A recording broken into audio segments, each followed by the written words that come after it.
Reagan Pebley on Sunday.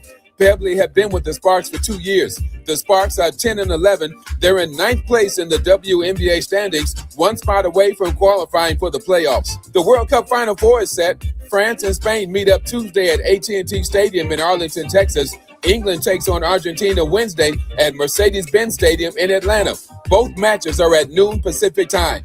Live coverage on Fox Sports. No debates, no speculation, just the info you need. That's your KBLA Sports Minute. I'm Ray Richardson on KBLA Talk 1580. All I need is one mic. With a KBLA Talk 1580 editorial, I'm Tavis Smiley. Let's get something straight, shall we? Holding a black elected official accountable is not the same as having a personal beef with them. That distinction matters, and too often it gets blurred, sometimes on purpose, I think. The minute someone raises a real concern about outcomes, about votes, about spending priorities, about broken promises, it gets reframed as an attack, as disrespect, as tearing down our own. We need to stop that, y'all. That framing does a disservice to the very communities these leaders represent. Accountability is not betrayal. Accountability is what elected office requires from everybody, regardless of the seat or who's sitting in it. Let me ask you a quick question. Do you think I have a personal beef with Donald Trump? It ain't personal. It's his anti-black policies. You feel me? So why is it always framed as personal animus when the critique is in black? See, you can miss me with that mess. Black communities have fought too hard and for too long to get representation at the table. That fight doesn't end once someone wins an election and becomes president of the country, or for that matter, the city council. If anything, it raises the stakes. Representation without results is not the goal. Representation that delivers, now that's the goal. So, in the future, when we talk about a policy failure, let's talk about the policy. Let's keep our eyes on the actual record, the votes, the budgets, the promises, the perennially missed deadlines, the outcomes in people's daily lives. Because the moment we start treating accountability as disloyalty, we lose the ability to ask for better from anyone. We must never surrender our agency to be outraged when our leaders underperform. Our communities deserve leaders who welcome scrutiny, not ones who hide behind identity to avoid it. Now, let me put my hard hat on, go back outside, and see if these procrastination Crenshaw construction crews have shown up yet. I'm saving space for grace, but if these trucks don't show up soon, well, you already know. With the KBLA Talk 1580 editorial, I'm Tavis Smiley, and as always, we welcome your feedback.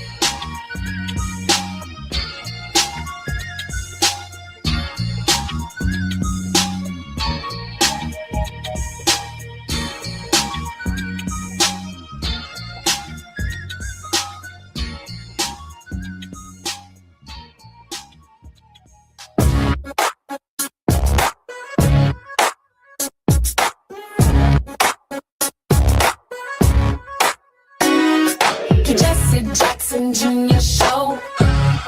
The Jesse Jackson Junior show. The Jesse Jackson Junior show. The Jesse Jackson Junior show. Come on and talk with me. Come on and listen to me. Come on and talk. Compared to the Jesse Jackson Junior show. Moving Mountain Mondays, and on Moving Mountain Mondays, we normally find ourselves in Mr. classroom. But today, sitting in for Mr. Krim is Dr. Terrence Lester, a storyteller, public scholar, speaker, community activist, and author. He is the founder and executive director of Love Beyond the Wall, a nonprofit organization focused on raising awareness about poverty and homelessness and on community mobilization. Additionally, he serves as the Director of Public Policy and Social Change and as a professor at Simmons College in Kentucky and HBCU. He received his PhD with a concentration in public policy and social change from Union Institute and University. There are three ideals that drive Terrence. One, anyone can make a difference. And two, we don't live forever. And three, it's worth dedicating one life to ensure no one feels invisible. I'm honored that Terrence Lester is our guest on the Jesse Jackson Jr. Show. Terrence, welcome forward to the show. Jesse, I'm grateful to be here. How's it going? Man, I am so glad you're here. Man, I got so much to talk about with you in the next hour, and so I'm going to give you a tremendous amount of latitude. I should share with you that our first break comes at the 11 mark, and of course, we'll be in touch with you on that. But let me ask you this question. The President of the United States refused to sign recently a housing bill. And I think we all recognize that housing for the people of the United States has been wanting. But you and your ministry and Cecilia have taken this one step further. Beyond just the policy of the matter, you personally decided to empathize with men and women who are without homes, the homeless, to see their condition, to experience it, to create, if you will, a kind of incubator and experiment about this crisis that confronts so many people. Dr. Lester, share with us your initial thoughts. Yeah, my initial thoughts is that when we look at data, we see that homelessness is increasing all across the country, right? And many people are becoming unhoused, not because they've been a part of the chronically unhoused community, but many people are actually becoming unhoused for the very first time, meaning that they've never experienced homelessness before. And when you drill down and you really unpack, why is it that people are actually becoming unhoused? It's a lack of affordability, right? And so when I reflect on a sitting president, not actually signing this document that would give many people who are on the cusp of experiencing homelessness. Some may have already started to experience homelessness. It breaks my heart because I am proximate to this population of people. And like I always say, that a housing status should never dictate the worth or worthiness of an individual. I know that we're going to dig deeper into this when we come forward in just a minute, but I find it fascinating that the title of your organization that you and Cecilia founded is called Love Beyond Walls. And oftentimes this terminology is presented as a critique of the church and the church's inability to get beyond the physical structure itself and to see the crisis that confronts people. Is that where the emphasis of Beyond Walls came from? Yeah, years ago when I was thinking about the name and how to phrase it to capture the essence of love being a powerful force, right? I think it was M.L. King that said that hate cannot drive out hate. Only love can do that, right? And so when I think about going beyond the walls, it is definitely a critique, but also an example of what it means to be proximate to our neighbors without an address. I'm Jesse Jackson Jr. You're listening to the Jesse Jackson Jr. Show on KBLA Talk 1580. With Dr. Terrence Lester, we're going to be discussing the hard work beyond the policy of what it means to empathize with our neighbor. More on KBLA Talk 1580 when we come forward. It's afternoon drive time with Jesse Jackson Jr. Only on KBLA Talk 1580.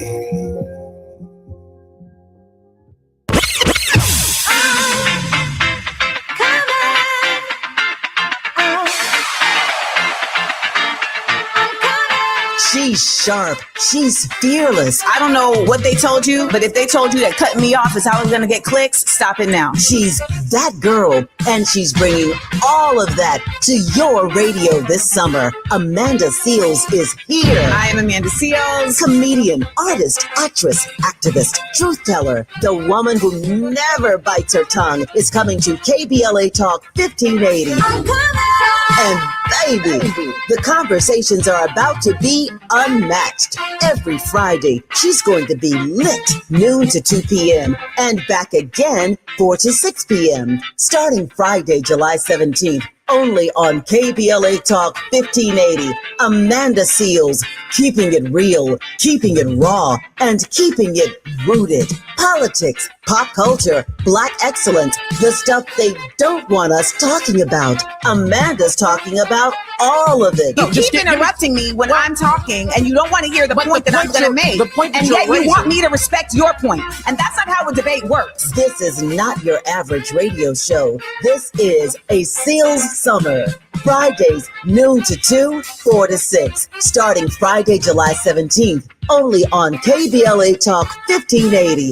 Don't just listen. Tune in.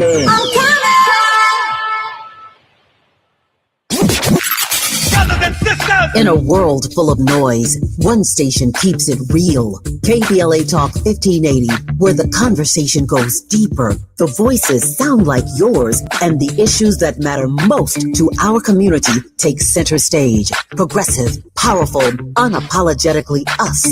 Whether you're driving through the city or tuning in from your home or office, join the public square. KBLA Talk 1580, your home for talk that enlightens, encourages, and empowers. Listen live on our free KBLA 1580 app, on our website at KBLA1580.com, or on your radio dial at 1580 AM. Unapologetically progressive. If you have unfiled taxes or are in debt to the IRS, this is important news. Did you know the IRS has programs specifically designed to help people struggling with tax debt? Powerful tax assistance programs that can save you thousands if you qualify. No one knows these programs better than the experts at Optima Tax Relief, America's most trusted tax resolution firm. A-rated by the Better Business Bureau, their award-winning tax attorneys and licensed professionals have resolved over $3 billion of tax debt for their clients. One call to Optima can start the process, helping to put an end to your worries about wage garnishment, asset seizure, and other aggressive IRS actions. Find the best options to solve your tax problems. Call the experts at Optima Tax Relief today for a free consultation. Call 800-919-9077. 800-919-9077. 800-919-9077. Optima Tax Relief. Some restrictions apply. For complete details, please visit OptimaTaxRelief.com. This November, you'll decide who leads California. So shouldn't you hear directly from the people asking for your vote? Join us for California Voices, a political town hall and ballot forum, Saturday, October 3rd, 2026. Meet candidates running for governor, lieutenant governor, attorney general, and other major statewide and local offices, including mayor of Los Angeles, city attorney, and LA County sheriff. Get clear, nonpartisan breakdowns of the propositions on your November ballot, both sides, no spin.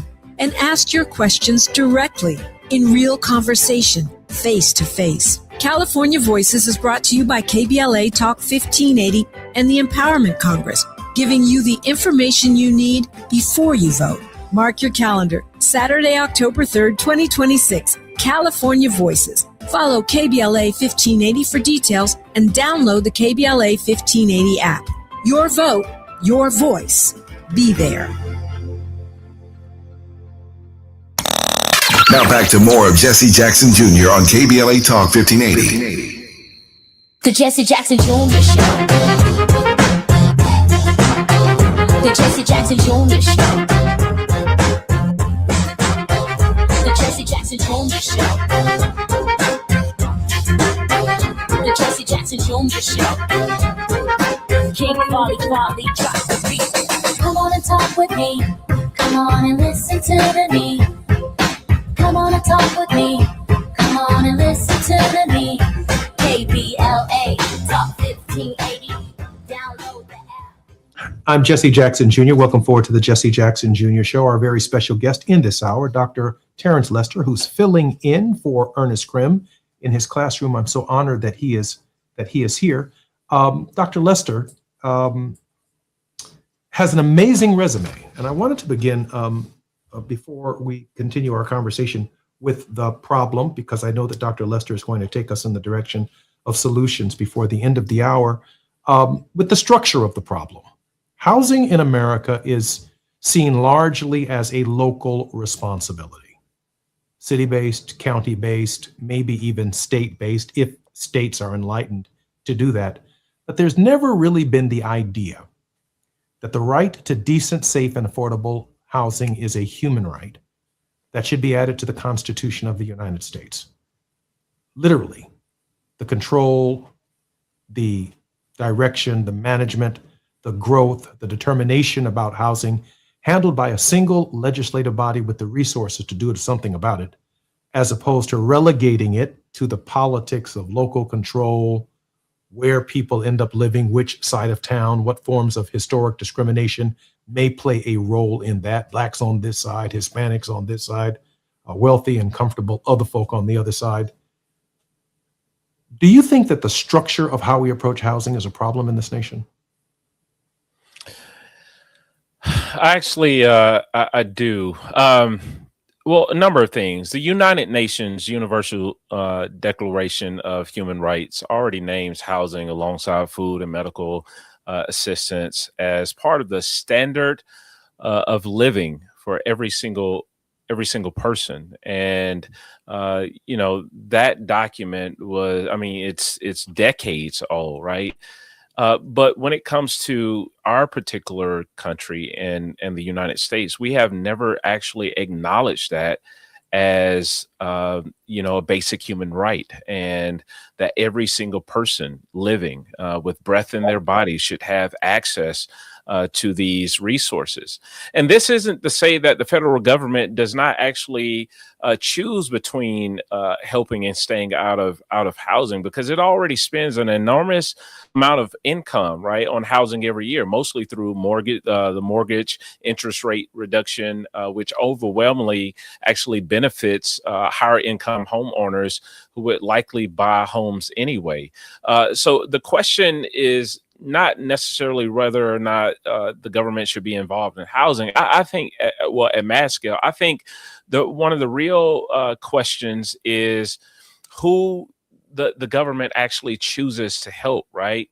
When we think about Housing First program and permanent supportive housing paired with wraparound services, particularly for those who are unhoused, which has a strong evidence base showing longer term people actually transitioning out of homelessness. We look at this recent bill that has just passed, and we see a reduction in the actual investment, actually a defunding of that. When we see things come up like, how do we actually sign a bill into public policy that actually gives people who are outside of housing or need access to housing, and we withhold that, that becomes a problem. And then when we look at, all last year, the pausing of SNAP, all of these new layers of requirements to actually access some of the basic human things that people need to flourish. And I think that is very problematic on the outset. Yeah. The reason I wanted to drive that point home, because, for example, when Donald Trump came to power in Washington, he essentially disappeared the homeless. That does not mean that he provided them with decent, safe, and affordable housing. He just disappeared them. We don't know where he moved them to. We know that even in the campaign for mayor of Los Angeles, Karen Bass is under fire about the homeless population in Los Angeles, and mayors around our country have historically had to deal with this. Yes. But it seems to me that if we allowed this responsibility to remain the responsibility of local mayors, whether it's the mayor of the District of Columbia, the mayor of the city of Chicago, or the mayor of Los Angeles, and that we, the people, don't make up in our minds that the right to decent, safe, and affordable housing deserves, at least in the most conservative thinking, the same right that you perceive you have in the Second Amendment to have a gun. How about the right to a front door, right? How about the right to a tub? Right. How about the right to a bed? I'm sorry. Go ahead, Doc. Yeah, and to your point, so like since the case that happened, Grant Pass versus Johnson in 2024, the Supreme Court hearing that is the first case in over 4 decades that actually was heard on the case of homelessness. If you don't know that, look it up. Where the Supreme Court actually ruled that it was constitutional to provide punitive measures for people without a home for sleeping outside, even when they don't have access to shelter beds or anywhere to go. And since then, we have seen a rise in over 350 cities. I think it's around 380 cities right now that have passed laws and ordinances that have criminalized what it means not to have an address. The most recent state, right? The state of Louisiana, there was a bill that just passed, House Bill 211, that became state law, where not only are they criminalizing and placing people in what they are calling government sanctioned encampments, but when you go to those government sanctioned encampments, you're tasked to provide payment for your own mental health treatment. And there's a clause in this bill that says that you will perform unpaid labor, right? And so when we look at things like this, we have to ask ourselves, are punitive measures the best case scenario when it comes to giving people access to flourishing? And we know what the criminal justice system comes with.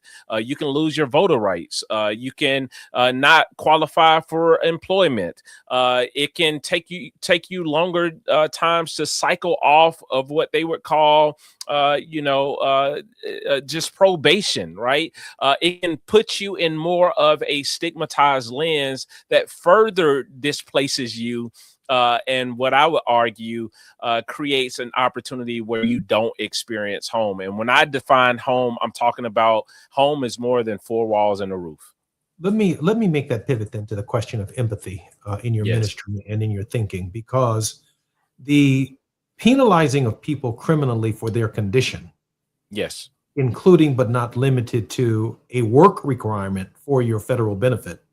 When my dad used to say that when it came to poor people, our federal benefit is called welfare, or maybe it's called a housing subsidy. But for rich people, welfare is called a tax cut. But they don't see it as a federal benefit. They see it as their own, as their right to a tax cut. But we don't see this question of empathy for people whose fortunes have not been as valuable as ours, or have their fortunes in their life, the decisions that they've made, or the economy itself, or the system we live in itself has relegated them to a caste in our system that does not allow them to flourish. And so my question to you is, you took the ministry then beyond the common assumptions to the question of empathy and decided to live the life yourself to be able to articulate from that perspective much of what's taking place. Can you make that pivot for us? Yeah, I normally say this. Homelessness is one of the only justice issues where you could be labeled for what you don't have and then punished for trying to survive it. Meaning, if I didn't have a truck, you wouldn't call me truckless. If I didn't have a phone, you wouldn't call me phoneless, right?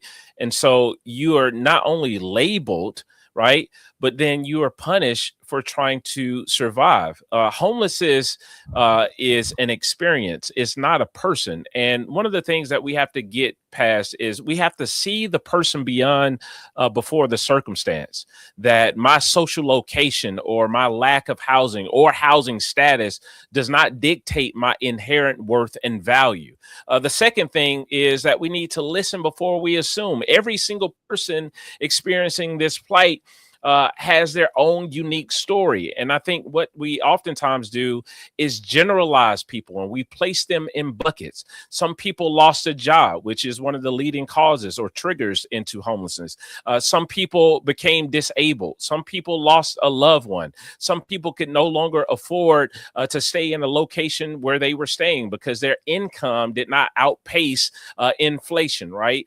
There are so many different segues. We have children, right now, which is one of the largest populations of people experiencing homelessness. And recent data shows that the elderly population is a growing population. And so there's so many things that we have to consider before we label people, and we need to listen as to why people actually find themselves in this plight.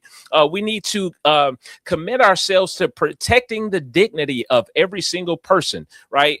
Dignity belongs to all. And I think that is a message that whatever side of the aisle you are on, that we can all resonate with, because who wants to be defined based on the hardest moments in their life? And then I would say the fourth thing is this: we need to build more belonging. And when I'm talking about belonging, I'm talking about access to the whole community, right?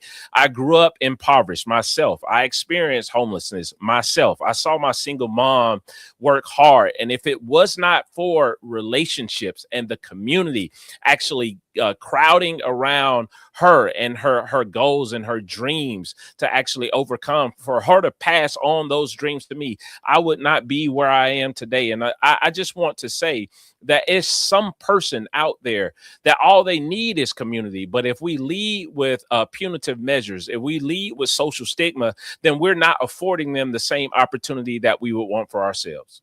Let me make another pivot, because you're preaching right now, and I want to capture our ministerial audience that's listening.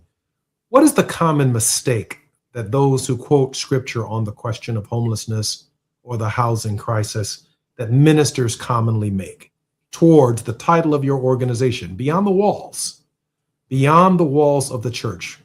It seems that, based on what I've been hearing from most preachers that have preached, and I've heard quite a few of them in my lifetime, compared to what you're saying, compared to what you're advocating for, we're only scratching the surface of the problem, and we're not looking at the micro details that are important to understand the human nature of the human beings that are profoundly affected by what should be a temporary condition.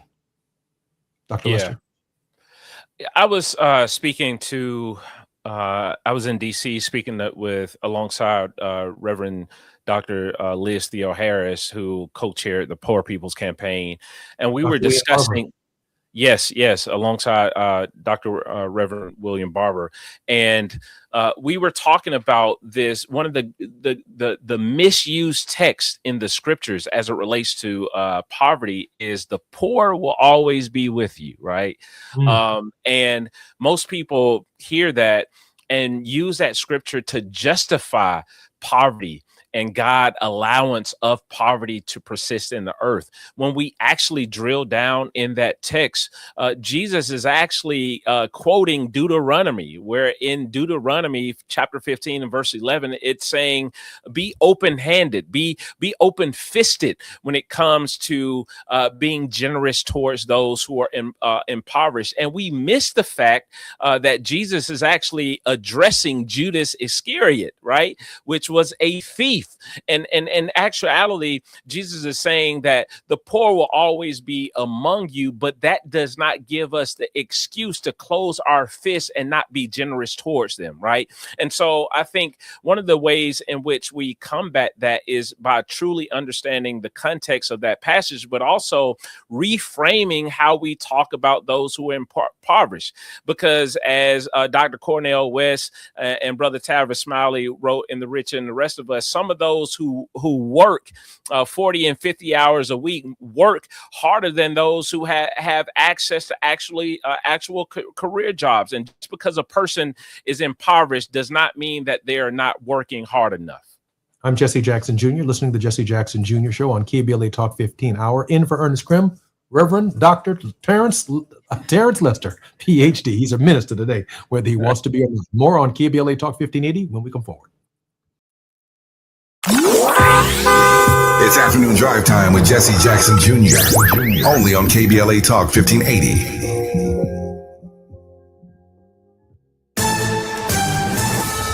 I'm Amber Payton with BIN News Now. Rapper Jay-Z is apologizing after a security breach delayed his Yankee Stadium concert by more than 4 hours. And they closed all the doors and somebody rushed the door and closed the door for you guys' safety and everybody's safety outside. The show began shortly after midnight with no injuries or arrests reported. It was the final performance in his hometown series celebrating the 30th anniversary of Reasonable Doubt. The Trump administration plans to keep the National Guard in Washington through January 2029, though President Trump could end the deployment sooner. More than 5,000 troops are currently stationed in the capital. The D.C. Council has asked Michigan and the U.S. Virgin Islands to recall their troops now that America's 250th birthday events have ended. And Michael has topped $1 billion in global ticket sales, becoming the first biopic to reach the milestone. It is Lionsgate's first $1 billion movie. Get BIN News Now on demand 24/7 on the iHeartRadio app. Cleaning starts with one small task, and suddenly it's the whole house. Luckily, there's AirTasker. Post your task, set your budget, and choose a tasker to help. From carpet cleaning to finally tackling the junk drawer. Go to airtasker.com or download the app. AirTasker. get anything done. Is this the tackle? This is the KBLA Sports Minute with Ray Richardson. The Dodgers are going into the Major League Baseball All-Star break with a 3-game losing streak. They were swept at home over the weekend by Arizona. The Dodgers lost to Arizona Sunday 5-3. The Dodgers still have the best record in baseball at 61-36. The All-Star game is Tuesday in Philadelphia. If you're looking for a job in the sports industry, the LA Sparks have an opening for a general manager. The WNBA franchise fired GM Reagan Pebley on Sunday. Pebley had been with the Sparks for 2 years. The Sparks are 10-11. They're in 9th place in the WNBA standings, one spot away from qualifying for the playoffs. The World Cup Final Four is set. France and Spain meet up Tuesday at AT&T Stadium in Arlington, Texas. England takes on Argentina Wednesday at Mercedes-Benz Stadium in Atlanta. Both matches are at noon Pacific time. Live coverage on Fox Sports. No debates, no speculation, just the info you need. That's your KBLA Sports Minute. I'm Ray Richardson on KBLA Talk 1580.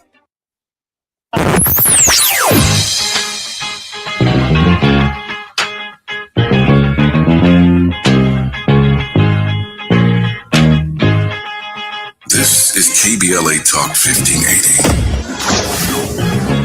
Talk radio. That's music to your ears.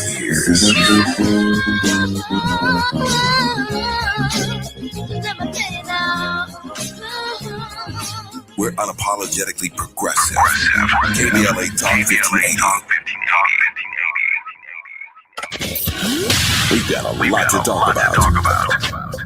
Hi, I'm Zoe Williams, a.k.a. the Voice of Reason, encouraging you to join me weekdays from 7 to 9 p.m. for the world's most intriguing relationship radio roundtable. Every night, I facilitate and encourage our loyal listeners to participate in the most engaging relationship discussions you'll hear anywhere. So make it a point to rendezvous with me, Zoe Williams, the Voice of Reason, Monday through Friday, 7 to 9 p.m. Pacific Standard Time. Trust me, your relationships will never be the same. The VOR is on fire tonight. Unapologetically progressive. KBLA Talk 1580. We've got your black.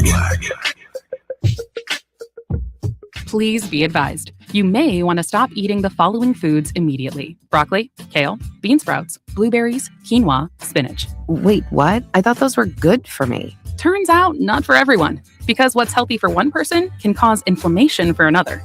And the only way to really know what your body needs is to listen to it. Listen how? That's where Viome comes in. Viome is a simple at-home gut health test that looks at your body's real-time biology using RNA to understand what's happening inside you right now. When your results come in, you'll learn exactly which foods to eat, which to avoid, and which supplements are right for you, all based on the world's largest RNA-based human biology database and thousands of clinical research studies. And many people who use Viome report more energy, better digestion, and a better mood within months. So stop guessing. Start knowing. Learn more at Viome.com/gut. V as in Victor, IOME.com/GUT. And use coupon code GUTHEALTH50 to save $50 off your purchase. Viome. Are you drowning in IRS tax debt? Angela was. She called Civic Tax Relief and saved over $80,000. Felicia was having health problems, got behind on her taxes, interest and penalties were adding up. She called Civic Tax Relief and saved over $15,000. Civic Tax Relief is a professional tax negotiation firm that can protect you from the IRS. If you're getting collection letters, call Civic Tax Relief for a free consultation. They will go to work helping you discover all the relief programs you may qualify for free. James owed the IRS $37,000. Civic Tax Relief represented him against the IRS, and by the time everything was completed, he did not owe the IRS anything. If you are in trouble with the IRS, call Civic Tax Relief for your free consultation now. 800-200-2257. 800-200-2257. Get a free consultation and real tax relief. Call 800-200-2257. 800-200-2257. You're listening to Jesse Jackson Jr. on KBLA Talk 1580. The Jesse Jackson Jr. Show. The Jesse Jackson Jr. Show. The Jesse Jackson Jr. Show. The Jesse Jackson Jr. Show. King Quality, drop the beat. Come on and talk with me. Come Come on and listen to me. Come on and talk with me. Come on and listen to me. KBLA Talk 1580. I'm Jesse Jackson Jr. Welcome forward to Moving Mountain Mondays on the Jesse Jackson Jr. Show, where Ernest Krim is our regular contributor. But today, Dr. Terrence Howard, Dr. Terrence Lester, a storyteller, public scholar, speaker, community activist, and author. He's driven by three ideals. First, anyone can make a difference. Second, we don't live forever. And three, it's worth dedicating one's life to ensuring no one feels invisible. He's known for nationwide campaigns that bring awareness to homelessness, poverty, economic inequality. His awareness campaigns have been featured on MLK 50, CNN, Good Morning America, Essence Magazine, TEDx, TV One, Creative Mornings, USA Today, NBC, the Southern Christian Leadership Conference National Magazine, NBC News, AJC, Black Enterprise, Rolling Out, and Upworthy. In 2013, Terrence formalized the concept of Love Beyond Walls as more than just an idea by incorporating it as a nonprofit and living as a person experiencing homelessness in the heart of the city of Atlanta. He was put out of shelters, slept under bridges, ate handouts, was put out of restaurants, stayed countless days, and experienced every aspect of homelessness firsthand. Dr. Terrence Lester, welcome forward to the Jesse Jackson Jr. Show. Jesse, I'm so grateful to be here. It's been such a rich time talking. Dr. Lester, before we go any further, how can our listeners support your work? And if you don't mind, I'd like to call it support your calling and your ministry. Yeah, so one of the things that I started to notice, especially with the recent shifts in funding towards education, a lot of we talk about houselessness, and normally we think about adults, but they're actual children, right, who are going to schools, Title I schools, and they're sitting in classrooms, and the only time that they ate was the day before, right? Or they're leaving school and they may be living out of the trunk of a car with their family, or in a shelter, or an extended stay motel. And one of the things that we've recently done to mitigate some of the gaps as it relates to education is we started building resource centers inside of Title I schools. They're called Zion's Closets. And a parent can go in there to do anything from wash their clothes to access technology, because there's a digital divide, and fill out job applications, access refrigeration and produce and healthy foods. It doubles as a space where parents can actually be engaged without the sting of shame, and actually sit down with counselors and social workers to talk through some of the social injustices that they may be facing. And I think this is important because you get a chance to see a community support itself, right? Because we collaborate with local businesses and small businesses and individuals to let them know, hey, this is going on in the community. So what I'll ask is, if you've heard this and you say, hey, how can we partner? You can go to lovebeyondwalls.org. You can click Zion's Closet. We started in one school, and now we're in 5 schools, and we have a list of 20 schools that are actually waiting on us to partner with them. And this is important. I'll say this because educational injustice starts long before a student doesn't get access to higher education. It starts in growing up in a red line community and not really understanding the urban hassles around you, the pollution, the divestment, why books are outdated, why I don't have extra curriculum activities, why I don't have an extra mentor. All of that creates, right, conditions that not only produces trauma, but it also impacts learning outcomes. And it's hard to learn when you're hungry. It's hard to learn when you're sitting in classroom with shame. It's hard to learn or even be engaged in your child's life when you fear of how you'll be looked at. So we're trying to use this system or this resource center as a way of rebuilding trust amongst parents and educators and the community. So you can support there. Dr. Lester, is there a button that we can press on your website? Yeah, you can go there and click Zion's Closet. You can read up about it, and there's ways to give. If you're ever in the city of Atlanta, I love people to get involved. Roll up your sleeves. It's more than just monetary donations for me, because we're actually in the community and proximate. See, Dr. Lester, you can tell he has his PhD, but he hasn't quite gotten his ministry degree because he's forgetting to ask for money. And no preacher. Okay. Well, give too. Give too. I was about to say no preacher would let you get out of church on Sunday morning without asking for a contribution. Yeah. Doc, let me ask you a question. We're living at a time where the nation has seen, in fact, the world has seen, its first trillionaire. The president of the United States has prioritized building ballrooms over housing for the ill-housed or the homeless. We've seen the if you will, the use of wealth to show that this caste system is only getting stronger, with incomes and resources going to the top and very little coming to the bottom. Is there a moral message about the direction of our country at this hour that that much of your research and your experimentation has confirmed to be true on the moral questions? Yeah. I love what Reverend William Barber always says. This is bigger than a left or right conversation. It's a moral one. When I hear the word 1 trillion, right?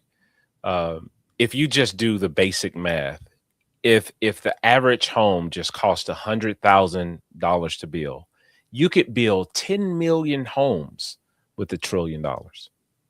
Now, let's do it this way. If the average home costed $250,000 per home, you could build 4 million homes, right?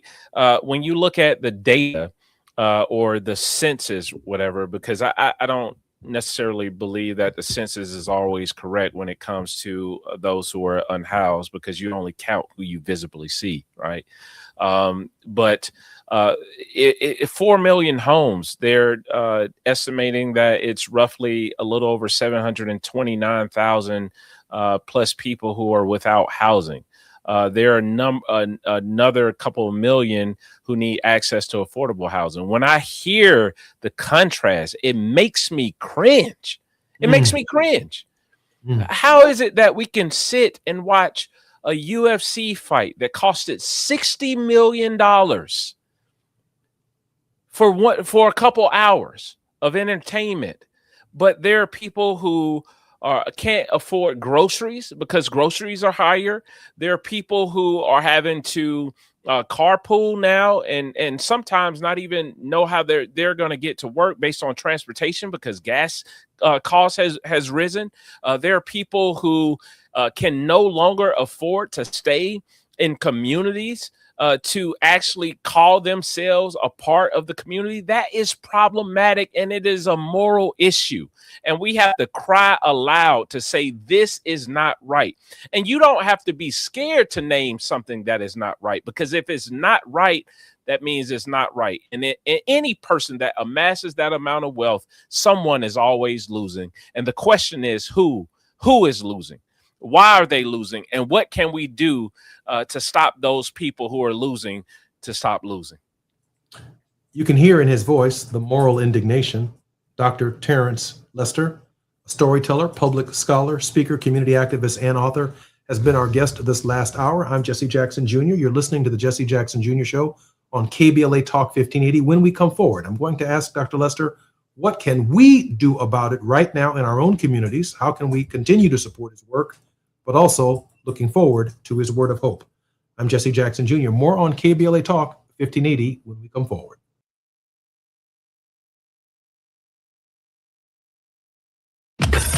While you're stuck in traffic, we can at least bring you up to speed on the news of the day. You're listening to Jesse Jackson Jr. only on KBLA Talk 1580.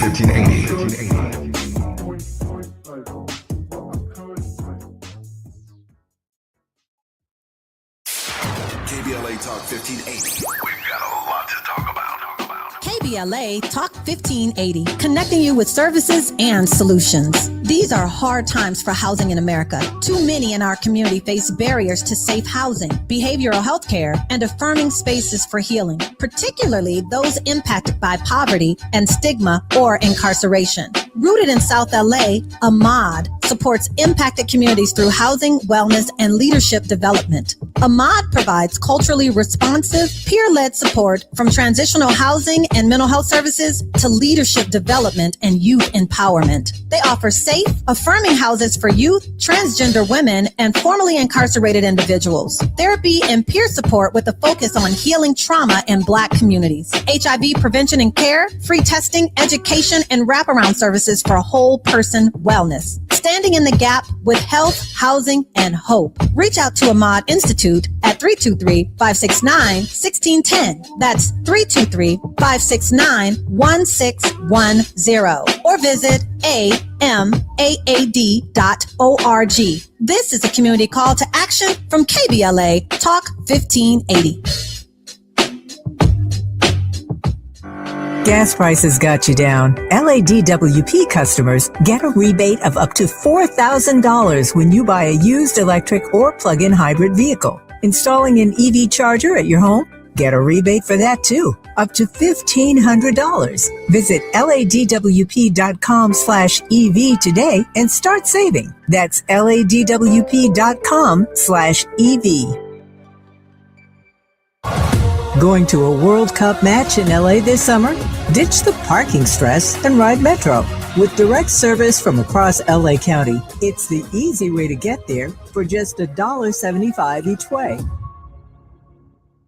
Onyx, I keep having stomach issues. Please make me a doctor's appointment. Okay, are you suffering from diarrhea, bloating, gas, or oily stools? If so, you may want to ask your doctor if it could actually be a problem with your pancreas, called exocrine pancreatic insufficiency, or EPI. My pancreas? How is EPI treated? A prescription medicine like Creon, pancrelipase, is used to treat people who can't digest food normally because their pancreas doesn't make enough enzymes. Creon is the #1 prescribed treatment for EPI. Creon may increase your chance of fibrosing colonopathy, a rare bowel disorder. Tell your doctor if you have a history of intestinal blockage or scarring or thickening of your bowel wall, if you are allergic to pork, or if you have gout, kidney problems, or worsening of painful swollen joints. Call your doctor if you have any unusual or severe gastrointestinal symptoms or allergic reactions. Take Creon as directed by your doctor and always with food. Do not chew capsules, as this may cause mouth irritation. Other side effects may include blood sugar changes, gas, dizziness, sore throat, and cough. These are not all the side effects of Creon. You can learn more at 1-800-633-9110. Before your appointment, visit creoninfo.com. That's CREON info.com.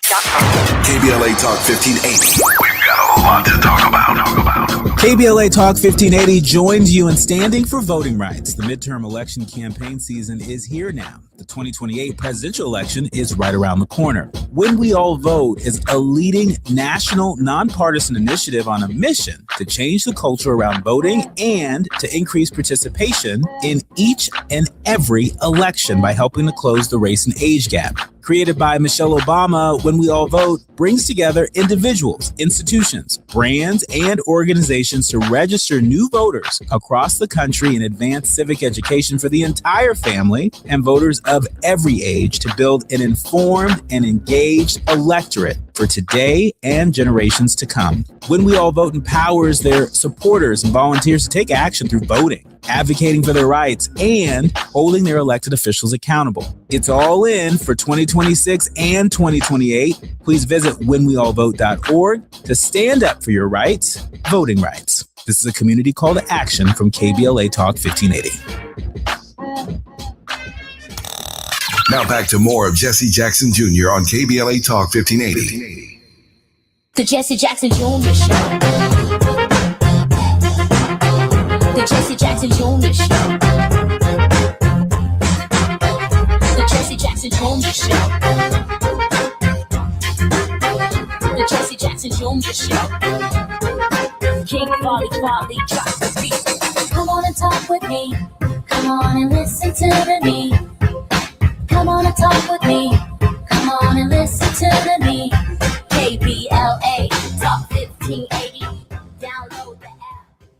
I'm Jesse Jackson Jr. Welcome forward to the Jesse Jackson Jr. Show on KBLA Talk 1580. Dr. Terrence Lester. At the age of 16, Terrence was a high school dropout and a member of a gang, a rebellious teen. He lived on the streets and even attempted to take his own life. At 20, he was arrested, jailed. He met a man who talked to him about life decisions. It was the first time he had ever heard the good news.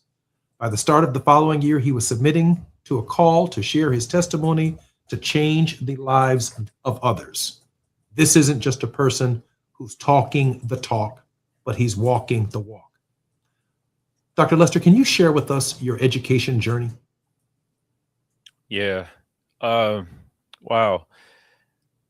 You know, just even listening to that bio, I get chills, and I want to acknowledge a brother by the name of Mr. Ronald Eason. I was given a lecture in Chicago, and this professor reached out to me. It's based on my book called From Dropout to Doctorate, Breaking the Chains of Educational Injustice. And a white professor comes up to me and she says, well, you know, tell me about your educational journey. I asked her, when was the first time you ever heard or dreamed that you could go to college? She said, fifth grade. I says, I was 20 and I was working in the back of a warehouse. Grew up in a historically redline community, faced poverty. But I met people like Mr. Eason, who was a real estate developer. He was a deacon in a church. I got connected to a community of faith. And one day I found the courage to actually stop Mr. Eason. And I said, brother, do you mind if I just tell you my story? Long story short, he invited me over to his house. I told him how I grew up, what I had to overcome, the experience of homelessness, the whole nine. And he says, I believe you have what it takes to go to school. Not only did he invest in me going back to school, he paid for my undergraduate degree. He paid for me and my wife to get married. I'll make 20 years of marriage. He encouraged me that, thank you, one day I would obtain my doctorate degree. And one of the last text messages he sent me before he made his transition to pass away, he says, young man, I just want to let you know I'm proud of the man that you become and the father that you become. You're one of the greatest investments I've ever made. Here it is. This guy developed subdivisions and built homes and buildings and all these things as a real estate developer. But he understood that one of the greatest investments that you can ever make is in people and young men. And so I was a product of that. And hearing you read my bio, I cannot think about my journey into education without the many people who told me that it was possible and allowed me to borrow their courage before I had courage in myself. At my father's obsequies, I spoke of a particular motivating and moving passage in Howard Thurman's autobiography with Head and Heart, where he dedicates his book to the stranger. And I really feel like I just heard the story of the stranger when you met Mr. Dr. Brother Eason in the back of that warehouse, and he invited you over to dinner at his house. And he, as I shared at my father's funeral, changed the trajectory of his life, Howard Thurman's life, at that train station when Howard Thurman had given up on the idea of not being able to take his bag with him to college and had given up on the idea of college. And the stranger walked up to him and said, how much does it cost to get a ticket to put your bag on the train so that you can go to college? And Howard Thurman writes, he never heard the man's name, never knew what he was, never knew anything about him, but he remembers boarding the train with his bag and watching the man walk in the opposite direction as he was heading to college. He dedicates his life and his work to the stranger that he met in the train station that day. And that's the story that I just heard. I asked another Howard Thurman scholar, Dr. Walter Fluker, on this very program, who was the stranger in Howard Thurman's book. And Dr. Fluker said to Howard Thurman, the stranger, God presented himself at the hour that Howard Thurman needed him in the form of a nameless, a faceless stranger who changed the trajectory of his life. And that's how I indeed saw my own father's life, as that of a stranger for the millions of people who did not know him. But he came into, and that's how I indeed saw my own father's life, as that of a stranger for the millions of people who did not know him. but he came into contact with them. He offered them hope, and it changed the trajectory of their lives. Dr. Lester, I want you to know this isn't going to be your last time on our program, but we regularly ask our guests to take the last 3 minutes of our program and share with our listeners across Los Angeles, in Chicago,